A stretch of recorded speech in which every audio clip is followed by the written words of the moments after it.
multiple times at a job where you barely earn quarter of the money you put into the business. This young lady was in her workplace where she worked as a cashier at a bureau de change office, minding her own business, going about her day, when all of a sudden, this man, a Senegalese man who resides in Gambia where this incident happened, under the guise of changing $100,000, claiming he wanted to send it back to his family in Senegal. The young lady, who goes by the name of Fatimata Kabo, decided to attend to him since she was the only one in the office. But before she could do anything, the man, who is named Aruna Tine, immediately switched and asked her for water and a place to perform ablution.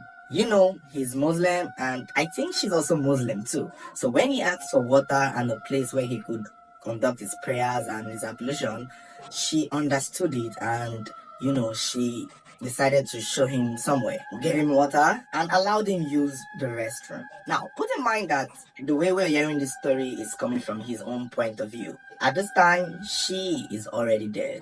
So, according to him, according to Aruna, he claimed when he got to the office and requested the water for the ablution, he probably wanted to do the ablution before he continued with sending money to his family. Fatumata helped him out and gave him the water and directed him to the bathroom.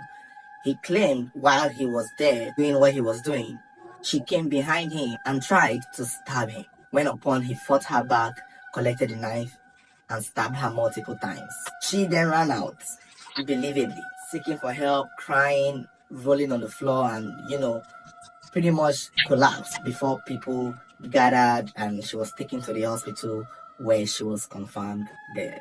So it's not exactly clear how Aruna was caught, but given this picture, he is still close to the business place. So I would assume Fatumata came out first, and then when people saw her screaming for help, they saw him come out and he was immediately held under arrest till the police came. Before he turned the story around, presenting it like it was self-defense, because I guess there is nothing left to do. If he did come to steal, he can't steal anymore because people will see him with the money. So he came outside presenting self-defense, presenting a fight, presenting the story that he was in the bathroom, she came to attack him, probably to steal his money that he had come to change, and he fought back.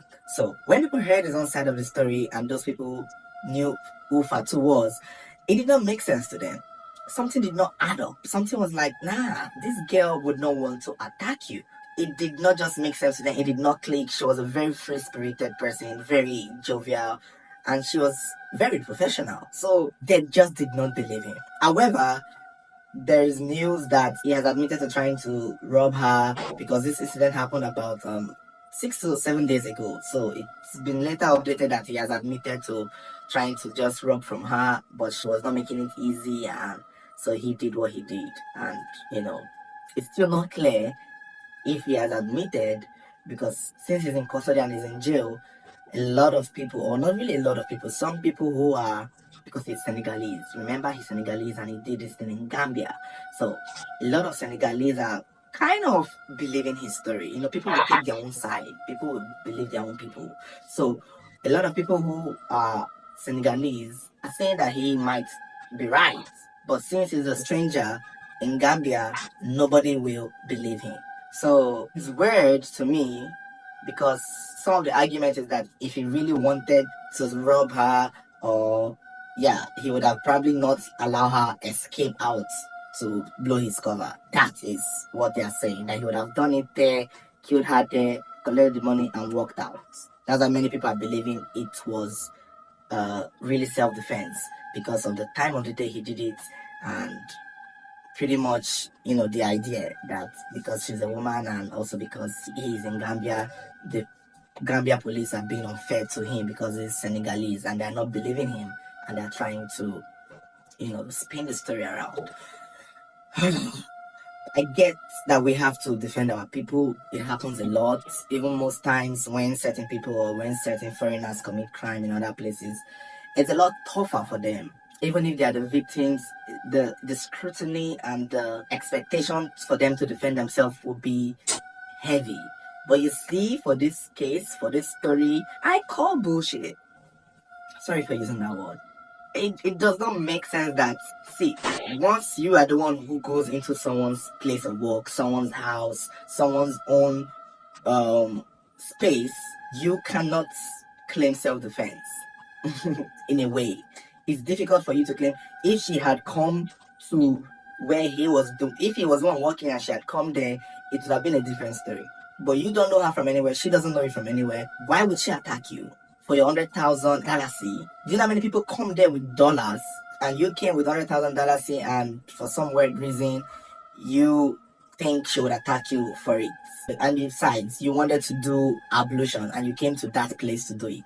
There are so many places in this area where he was that he could have done that ablution. Gambia has a large Muslim population, so him choosing to go to where they change dollars to go and perform his ablution, at the same time he was going to send money to his family in Senegal, it's very suspicious. You want to perform ablution, and of all the places to do it is where they change currencies, is where they change money, is where people do a lot of financial transaction. That is where Mr. Aruna felt was the right place to go and do the ablution. And I don't believe that story, to be honest. I think that story is a lie. I don't think he went there, asked her for water, and she gave him their bathroom to do it. But I don't believe it.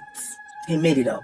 And my disappointment is, if I've said it already, is that you see, places where they change money, all these financial institutions, all these microfinance offices, all these places, POS, where they withdraw money, all this micro business that deals with money exchange are great targets for robberies. Those are some of the biggest targets for a lot of petty criminals like this man. And it's usually important to have those kind of business at a place that have a good security system. It's unfair that this woman was put in charge of a financial business with no security man, no security officers. She had to be there to defend it when a big man like this comes to steal with a knife. Not only can he even beat her up alone without a weapon, he came with a knife. What chance did she have? She stood no chance. And as tragic as this is, I will blame, not necessarily blame, but I feel like the institution, the office, our bosses, our employers failed her. They did not protect her. They did not do a good job protecting her. They usually have that bar that separates them from the customers. I don't know if they have it in this one. And probably if they did, that should have been enough to protect her for a while, I guess, till she can call for help. Maybe they did not, or maybe for some weird reason he was able to convince her to come out of it. Maybe that's where the ablution and the whole thing comes out from. This is a religious thing. He could easily use that religion and sentiments to lure her out of it if there was a protector. That would have been a thing that he would have done, and probably that would have been his chance to get her. And she would have fallen for it easily because she too is Muslim, and that could have been it. That is if they have the protector. If they don't have it, then it's unfortunate that they failed her. They didn't protect her well enough. It's sad. I think he wanted to rob and it failed because she came outside and exposed him. Why didn't he run out? You were attacked by a girl and you were able to grab the knife and hold her hand. Why didn't you run out, sir? With all your masculine power, you would have thrown her away and ran out.